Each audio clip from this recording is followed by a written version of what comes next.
സ്ത്രീയെ സംബന്ധിച്ചിടത്തോളം യാത്ര എന്ന് പറയുന്നത് ഒരു ഡെസ്റ്റിനേഷനിലേക്കുള്ളൊരു സഞ്ചാരം മാത്രമല്ല.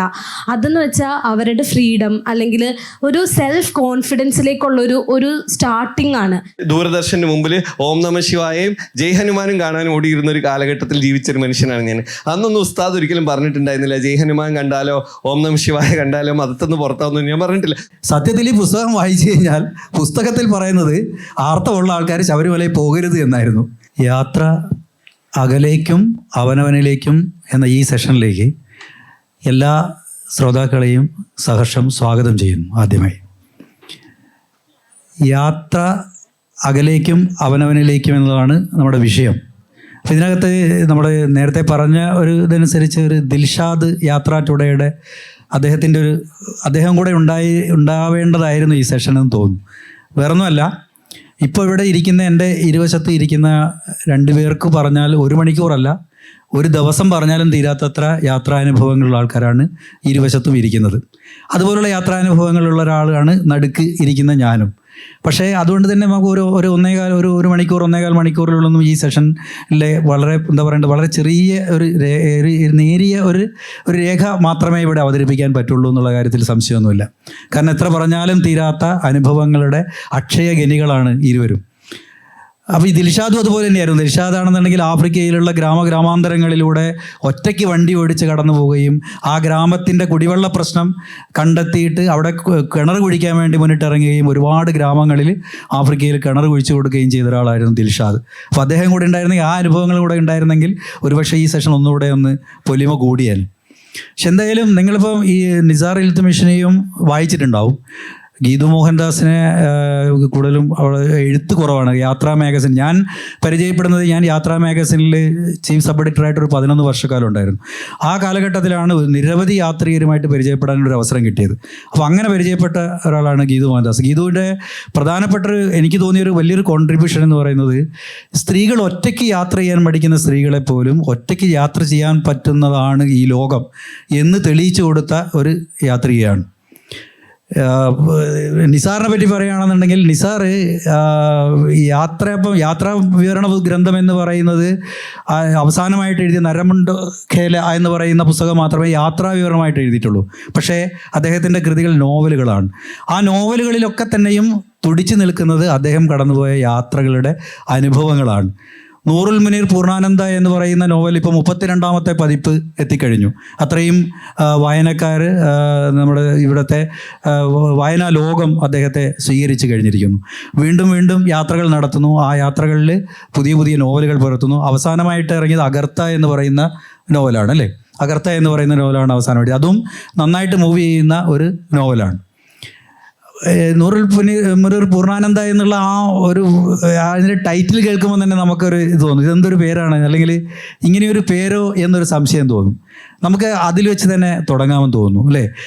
എന്തുകൊണ്ടാണ് അത്തരം ഒരു പേര് സ്വീകരിച്ചത്? പക്ഷെ പലപ്പോഴും എനിക്ക് തോന്നുന്നത് ഇത് എതിർപ്പുകൾ ഇത്തരം പേരുകൾ ഉണ്ടാകുമ്പോൾ, പ്രത്യേകിച്ച് ഈ കാലഘട്ടത്തിൽ എനിക്ക് തോന്നുന്നു, ഒരു പക്ഷേ നമ്മളിപ്പോൾ നേരത്തെ നിർമാല്യം പോലുള്ള സിനിമകളൊക്കെ എടുത്ത കാലത്ത് MD വാസുദേവൻ നായരൊന്നും അനുഭവിക്കാത്തൊരു കാര്യം ഉണ്ടായിരുന്നു.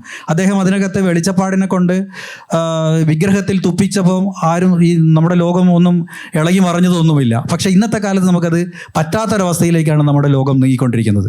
അപ്പോൾ ഈ പേര് സൃഷ്ടിച്ച എന്തെങ്കിലും പ്രശ്നങ്ങൾ ഉണ്ടായിരുന്നോ എന്ന കാര്യം ഷെയർ ചെയ്തുകൊണ്ട് നമുക്ക് ഈ സെഷൻ തുടങ്ങാം. നമസ്കാരം. ആക്ച്വലി ഞാൻ പറയുകയാണെങ്കിൽ, ഇപ്പം കഴിഞ്ഞ ദിവസം 2 ദിവസം മുമ്പ് ഞാൻ 2 പോസ്റ്റ് ഇൻസ്റ്റഗ്രാമിലിട്ടു. ഒന്ന്, ഞാൻ കാശ്മീരിൽ പോയ സമയത്ത് കശ്മീരി പണ്ഡിറ്റുകളെ കുറിച്ച് ഒരു പ്രസ്താവന ഞാൻ പറഞ്ഞു. അതായത് കശ്മീരി പണ്ഡിറ്റുകളെ അവിടുന്ന് ഓടിച്ചതും അതുമായിട്ട് ബന്ധപ്പെട്ടുള്ള കുറച്ച് കാര്യങ്ങൾ ഞാൻ പറഞ്ഞ സമയത്ത് ഒരു വിഭാഗം ഭയങ്കര ഒഫൻഡഡ് ആയി. ഇനി ഞാൻ വേറൊരു സംഭവം പറയുകയാണെങ്കിൽ, എന്തായിരുന്നു, ആ കൊച്ചു കുട്ടികളെ തിളച്ച വെള്ളത്തിൽ മുക്കിയെടുക്കുന്ന ഒരു ചടങ്ങുണ്ട് നോർത്തിൽ. അത് എണ്ണയിൽ മുക്കിയെടുക്കുക കൊച്ചു കുട്ടികളെ. അപ്പോൾ അത് ഞാൻ ഇട്ട സമയത്ത് അത് വേറൊരു തരത്തിന് ഒഫൻഡ് ചെയ്തു. അപ്പോൾ ഒരു വിഭാഗം ആൾക്കാർ കമൻറ്റ് ബോക്സിൽ മുഴുവൻ ഈ ചങ്ങായി ഒരു സുഡാപ്പിയാണ് കേട്ടോ, ഓൻ 1-ാം തരം IS-ന്റെ ഫണ്ട് വാങ്ങിയിട്ട് മറ്റൊരു അറിയൂ ഈ ചങ്ങായി, പിന്നെ അതിൻ്റെ ഓപ്പോസിറ്റ് എന്താ, സംഘി. ഈ ഞാൻ സംഘിയാണെന്നും പറഞ്ഞിട്ട് ഇത് ഭയങ്കരമായിട്ട്. അപ്പം ഞാനിങ്ങനെ ആലോചിക്കുക, ഒരു മനുഷ്യൻ എങ്ങനെ ഒരേ സമയം ഈ രണ്ടും ആവാൻ പറ്റുക എന്നുള്ളത് വലിയൊരു ക്വസ്റ്റ്യനാണ്. അപ്പോൾ ഈ നൂറുൽ മുനീറുൽ പൂർണ്ണാനന്ദ എന്ന് ഞാൻ ഡെലിബറേറ്റ്ലി ഇടാൻ കാരണം എന്ന് വെച്ചാൽ ഞാൻ അങ്ങനത്തെ ഒരാളാണ്. ഞാൻ നൂറാണ്, മുനീറാണ്, പൂർണ്ണാനന്ദയാണ്. എന്നെ പറയും ചങ്ങായി രാമസിംഹനാകാന്നറിയും എൻ്റെ നാട്ടുകാർ. പക്ഷെ ഞാൻ അതിനെക്കുറിച്ചൊന്നും ഓർത്തിട്ട് വെറിയിടാവുന്നില്ല. കാരണം എനിക്കൊരു ഓർമ്മ വെച്ച കാലം മുതൽക്ക് ഞാൻ എന്നെ ഐഡൻറ്റിഫൈ ചെയ്യുന്നത്, അതായത് ഞാൻ എൻ്റെ ഒരു ലക്ഷ്യം എന്ന് പറയുന്നത് എപ്പോഴും ഹിമാലയ. ഞാൻ വിചാരിക്കുക എൻ്റെ വല്യാപ്പയല്ല, അങ്ങനത്തെ വേറെ മൂത്താപ്പയ, ആരെങ്കിലും വലിയൊരു ഹിന്ദു നായരോ നമ്പൂരി എന്തോ ഒന്നായിരിക്കും. കാരണം എൻ്റെ ഉള്ളിൽ അങ്ങനെ രൂഢമായി കിടക്കുകയാണ്. ഞാൻ പറഞ്ഞിട്ടുണ്ട്, മദ്രസ വിട്ട് കഴിഞ്ഞാൽ നേരെ ദൂരദർശൻ്റെ മുമ്പിൽ ഓം നമ ശിവായയും ജയ് ഹനുമാനും കാണാൻ ഓടിയിരുന്ന ഒരു കാലഘട്ടത്തിൽ ജീവിച്ചൊരു മനുഷ്യനാണ് ഞാൻ. അന്നൊന്നും ഉസ്താദ് ഒരിക്കലും പറഞ്ഞിട്ടുണ്ടായിരുന്നില്ല ജയ് ഹനുമാൻ കണ്ടാലോ ഓം നമ ശിവായ കണ്ടാലോ മതത്തൊന്ന് പുറത്താവുന്നു ഞാൻ പറഞ്ഞിട്ടില്ല. ഉസ്താദ് 5 മിനിറ്റ് അങ്ങ് ഓം നമ ശിവായ, എനിക്ക് ആ ഡാൻസ് കാണാം, ആ തീയില് ശിവൻ ഡാൻസ് ചെയ്ത് തുടങ്ങുന്ന ഒരു തീം സോങ് ഉണ്ട്, അത് മിസ്സായാലൊരു അങ്ങനത്തെ ഒരു ഫീൽഡിൽ ജീവിച്ചൊരു മനുഷ്യൻ എന്ന നിലയ്ക്ക് എനിക്ക് ഈ പറഞ്ഞ സംഗീതവും സുഡാപ്പിയും ഒക്കെ എന്നെ ടച്ച് ചെയ്യുന്നില്ല. അവരങ്ങ് പറയുന്നുണ്ട് ഇഷ്ടംപോലെ പറയുന്നുണ്ട്. ഈ ചങ്ങായി ഈ മുനീറിനെ കൊണ്ടുപോയി അവസാനം പൂർണ്ണാനന്ദയാക്കി, ഇതിലൊരു ഹിഡൻ അജണ്ട ഇല്ലേ എന്നൊക്കെയാണ് ആൾക്കാർ അതിലിങ്ങനെ കണ്ടെത്തിയിട്ടുള്ളത്. പക്ഷെ റിയൽ വായനക്കാർ ഒരിക്കലും അങ്ങനെ എന്നോട് ചോദിച്ചിട്ടില്ല. ഇൻസ്റ്റഗ്രാമിലും ഫേസ്ബുക്കിലും മുഖമില്ലാത്ത മനുഷ്യർ വന്നിട്ട് അങ്ങനെ പലരും പറയാറുണ്ട്. പക്ഷെ പേരിൽ എന്തിരിക്കുന്നു എന്നൊക്കെ ചോദിക്കുമ്പോൾ പേരിൽ എന്തൊക്കെ ഉണ്ടെന്ന് ഞാൻ മനസ്സിലാക്കിയത് സത്യം പറഞ്ഞാൽ ആ ടൈറ്റിൽ മുതൽക്കാം. അതിനുശേഷമാണ് ഞാൻ ടൈറ്റിലുകൾ വ്യത്യസ്തമാക്കാൻ ശ്രമിച്ചിട്ടുള്ളത്. അല്ല, ഇതിപ്പോൾ നിസാർ പറഞ്ഞപ്പോഴാണ് ഞാൻ പെട്ടെന്നൊരു കാര്യം ഓർത്തത്. പലപ്പോഴും ഈ വിമർശനം ഉന്നയിക്കുന്നവർ ഇത് വായിച്ചിട്ടായിരിക്കണമെന്നില്ല. അതായത് എനിക്ക് തന്നെ ഒരു അനുഭവം ഉണ്ടായി. അതൊരിക്കലും എൻ്റെ ഒരു ഫ്രണ്ടിൻ്റെ ഒരു പുസ്തകം പ്രകാശനം ചെയ്യാൻ വേണ്ടിയിട്ട് കോഴിക്കോട് ഒരു പ്രോഗ്രാം സംഘടിപ്പിച്ചു. ആ പുസ്തകത്തിൻ്റെ പേര് ശബരിമല ഒരു ആർത്തവാനുഭവം എന്നായിരുന്നു പുസ്തകത്തിൻ്റെ പേര്. അത് പ്രസിദ്ധീകരിക്കുന്നത് നമ്മുടെ മുൻ മന്ത്രി മുനീറിൻ്റെ ഒരു പുസ്തകം, ഒലീവ് എന്ന് പറയുന്ന പുസ്തകം ഇതായിരുന്നു. അപ്പോൾ പിറ്റേ ദിവസം ഞങ്ങൾ അതിൻ്റെ സംഘാടകനായിട്ട് ഞാനുണ്ടായിരുന്നു. അപ്പോൾ അതുകൊണ്ട് തന്നെ ഇതെല്ലാം സെറ്റ് എല്ലാം ചെയ്ത് കഴിഞ്ഞ് വന്നപ്പോൾ പിറ്റേ ദിവസം രാവിലെ ഉണ്ട് സ്പെഷ്യൽ ബ്രാഞ്ച് പോലീസ് വരുന്നു, നമ്മളെയൊക്കെ ചോദ്യം ചെയ്യാൻ വേണ്ടി വരുന്നു. എന്താണ് ഈ പുസ്തകം? ശബരിമല ഒരു ആർത്തവാനുഭവം. അപ്പോൾ നമ്മുടെ ഈ നിങ്ങൾ നേരത്തെ പറഞ്ഞ സംഘികൾ എന്നൊക്കെ പറയുന്ന പോലുള്ള ആൾക്കാർ ഇതിനെതിരെ ഈ ഫേസ്ബുക്കിലൊക്കെ പോസ്റ്റ് ഇടാനും തുടങ്ങി. ഈ മുനീർ എന്ന് പറയുന്ന ഒരാളാണിത് പ്രസിദ്ധീകരിക്കുന്നത്. ശബരിമല ഒരു ആർത്താനുഭവം എന്ന് പറഞ്ഞ പുസ്തകമാണ് പ്രസിദ്ധീകരിക്കുന്നത്. ഇതാകെ കുഴപ്പമാണെന്നുള്ള രീതിയിലായിരുന്നു ആ വിവാദം. പക്ഷേ സത്യത്തിൽ ഈ പുസ്തകം വായിച്ചു കഴിഞ്ഞാൽ പുസ്തകത്തിൽ പറയുന്നത് ആർത്തമുള്ള ആൾക്കാർ ശബരിമലയിൽ പോകരുത് എന്നായിരുന്നു. അതായത് എന്താണോ ഇവർ സംഖ്യകളെന്ന് നമ്മൾ പറയുന്ന ആൾക്കാർ എന്താണോ വാദിക്കുന്നത് ആ വാദത്തിന് ഊന്നൽ നൽകുന്ന പുസ്തകമായിരുന്നു സത്യത്തിൽ. അത് മുനീർ ഇറക്കിയതുകൊണ്ട് ഇവർ ആദ്യമേ അങ്ങ് തീരുമാനിച്ചാൽ ഇത് മുനീർ ഇറക്കി കഴിഞ്ഞാൽ കുഴപ്പമാണെന്നുള്ള രീതിയിൽ അങ്ങ് ഇറക്കി കഴിഞ്ഞു. അങ്ങനെ വലിയ വിവാദമൊക്കെ ഉണ്ടായി. അന്ന് സ്പെഷ്യൽ ബ്രാഞ്ച് പോലീസൊക്കെ വന്ന് പുസ്തകം പരിശോധിച്ചു നോക്കുമ്പോൾ മനസ്സിലായത് ഒരു കുഴപ്പമുള്ള പുസ്തകമല്ല, അല്ലെങ്കിൽ എന്താണോ ഇങ്ങനെ ഒരു വിവാദം ഉണ്ടാക്കുന്നത് അല്ലെങ്കിൽ ഇവിടെ ഒരു സംഘർഷം ഉണ്ടാക്കുന്ന പുസ്തകമല്ല എന്ന് മനസ്സിലായി. അപ്പോൾ ഞാൻ പറഞ്ഞു വരുന്നത്, പലപ്പോഴും ഇത്തരം ഈ പ്രസ്ഥാനങ്ങൾ ഇറക്കുന്ന ആൾക്കാർ ഈ പുസ്തകം വായിച്ചിട്ടായിരിക്കണം എന്നില്ല. ഈ പുസ്തകത്തിൻ്റെ പേര് കേൾക്കുമ്പോഴത്തേക്ക് അല്ലെങ്കിൽ ഇത് എഴുതിയ ആളെന്നതാണെന്ന് വരുമ്പോഴത്തേക്ക് ഇത്തരം വിവാദങ്ങൾ ഉണ്ടാക്കുന്ന ഒരു കാലഘട്ടത്തിലൂടെയാണ് നമ്മൾ കടന്നു പോകുന്നത്. പണ്ട് വൈക്കം മുഹമ്മദ് ബഷീറൊന്നും ഈ ഒരു അനുഭവം ഉണ്ടായിരുന്നില്ല. അദ്ദേഹവും ഈ ഒരുപക്ഷെ വൈക്കം മുഹമ്മദ് ബഷീറും ഇതൊക്കെ ഇതുപോലെ തന്നെ നാട് നീളെ ഇങ്ങനെ സഞ്ചരിച്ചിട്ടാണ് പുസ്തകം എഴുതിയത്, അല്ലെങ്കിൽ ആ അനുഭവങ്ങളാണ്. ഇപ്പോൾ ശബ്ദങ്ങൾ എന്നൊക്കെ പറയുന്ന പുസ്തകങ്ങൾ നമ്മൾ വായിക്കുമ്പോഴറിയാം, അന്നൊക്കെയാണ് നമ്മൾ ആദ്യമായിട്ട് ഹിജഡകൾ എന്നൊക്കെ പറയുന്ന ആൾക്കാർ ഈ ലോകത്തുണ്ട് എന്നുള്ളത് മലയാളികൾ മനസ്സിലാക്കുന്നത് ബഷീറിൻ്റെ ഈ പുസ്തകങ്ങളിലൂടെയൊക്കെയാണ്.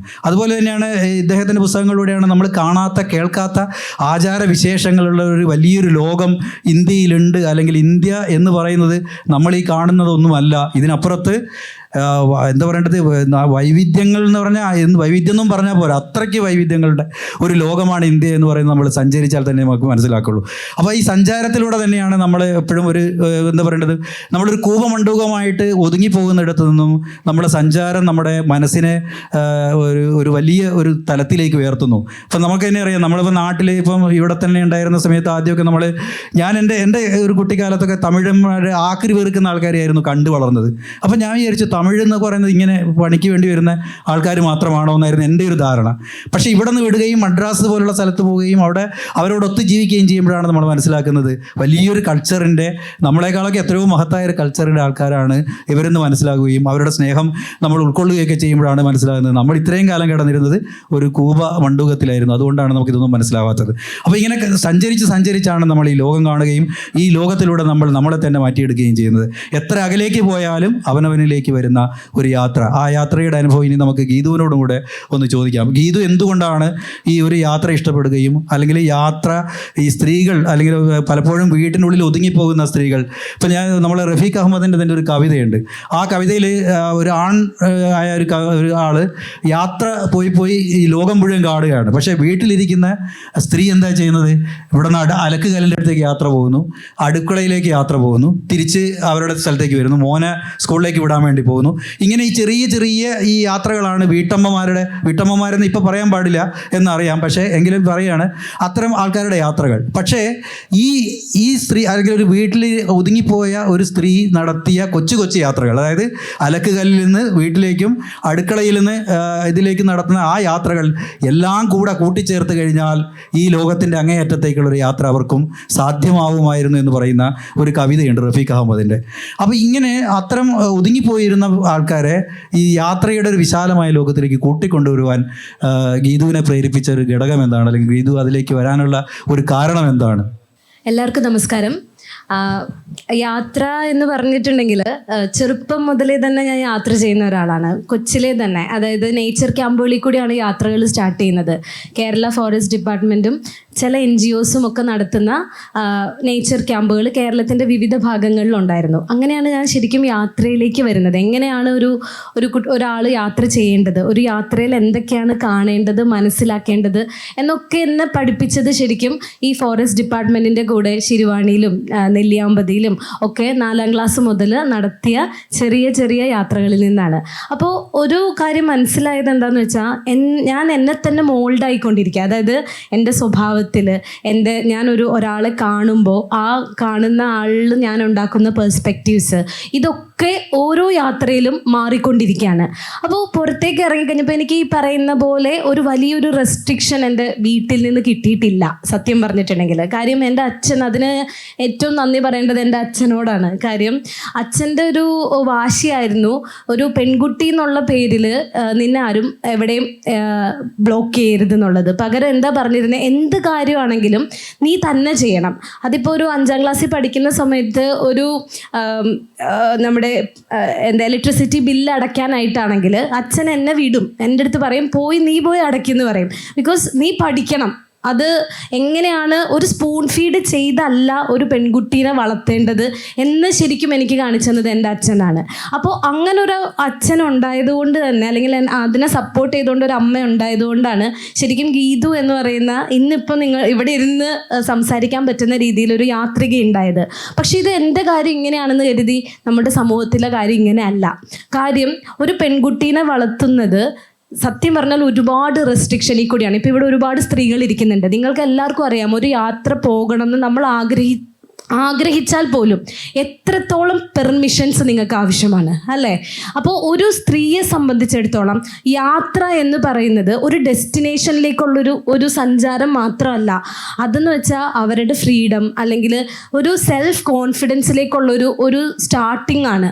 ഇപ്പോൾ ഞാൻ സൃഷ്ടി എന്ന് പറയുന്ന, let's go for A camp എന്ന് പറയുന്ന ഒരു സ്ത്രീകളും യാത്ര ചെയ്യട്ടെ എന്ന് വിചാരിച്ച് ഒരു പ്രസ്ഥാനം ആരംഭിക്കുമ്പോൾ ഞാൻ അഭിമുഖീകരിച്ച ഏറ്റവും വലിയ പ്രശ്നം എന്തായിരുന്നു എന്ന് വെച്ചാൽ, എല്ലാവരെയും ഞാൻ കൺവിൻസ് ചെയ്യണമായിരുന്നു. അതായത് ഒരു പെൺകുട്ടിക്ക്, ഒരു സ്ത്രീക്ക് ആഗ്രഹമുണ്ട് യാത്ര ചെയ്യണം എന്ന്.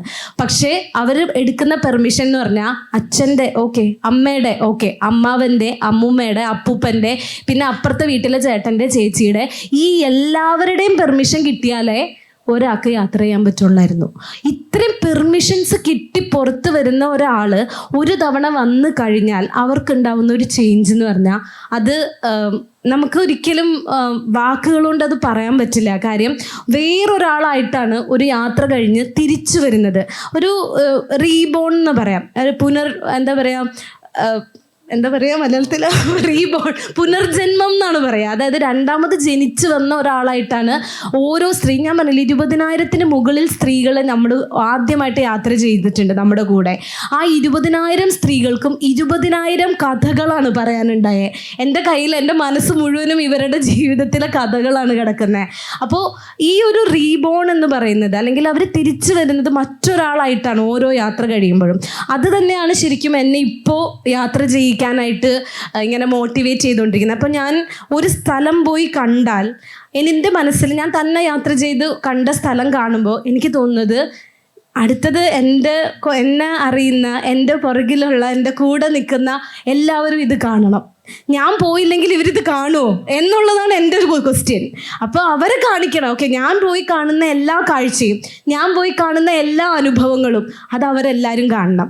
അതിനുവേണ്ടി ഞാൻ എന്താ പറയുക, ലോകത്തിൻ്റെ മുക്കും മൂലയിലും, കടലിൻ്റെ അടിയിലാണെങ്കിൽ കടലിൻ്റെ അടിയിൽ, ആകാശത്തിലാണെങ്കിൽ ആകാശത്ത്, എവിടെ വേണമെങ്കിലും ഞാനിപ്പോൾ സഞ്ചരിക്കാൻ തയ്യാറാണ്. അപ്പോൾ ഇതാണ് എൻ്റെ ഒരു യാത്രാ ജേണി എന്ന് പറഞ്ഞാൽ. ഗീതു പറഞ്ഞില്ലേ 10-20,000 പേരുടെ യാത്രാനുഭവങ്ങളുടെ കഥകൾ ഗീതുവിൻ്റെ കയ്യിലുണ്ട്. അത് നാളെ ഒരു പുസ്തകമായി വരുമെന്ന് നമുക്ക് പ്രത്യാശിക്കാം. കാരണം എഴുത്തിൻ്റെ ലോകത്ത് അതൊക്കെ അടയാളപ്പെടുത്തേണ്ടതാണെന്നാണ് എനിക്ക് തോന്നുന്നത്. ഞാൻ പറഞ്ഞു വരുന്നത് വെച്ചാൽ യാത്രയിൽ കിട്ടുന്ന ചില ചെറിയ സംഭവങ്ങൾ പോലും നമ്മുടെ ഉള്ളിലുള്ള മനുഷ്യനെ മാറ്റി തീർക്കാൻ ഒരുപാട് സഹായിക്കാറുണ്ട്.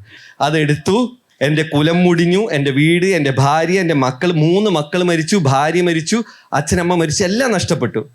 നിങ്ങൾക്ക് സന്തോഷമായോ എന്ന് വെച്ചാൽ, അപ്പോൾ പോളിഗാമി ഇന്നും പ്രാക്ടീസ് ചെയ്യുന്ന ഞാൻ ശരിക്കും അത്ഭുതപ്പെട്ടു അവിടെ ചെന്നപ്പോൾ. ഇത് എന്താ കാണണേ, ഇവിടെ എങ്ങനെ ഈ മനുഷ്യർ ജീവിക്കുന്നേ?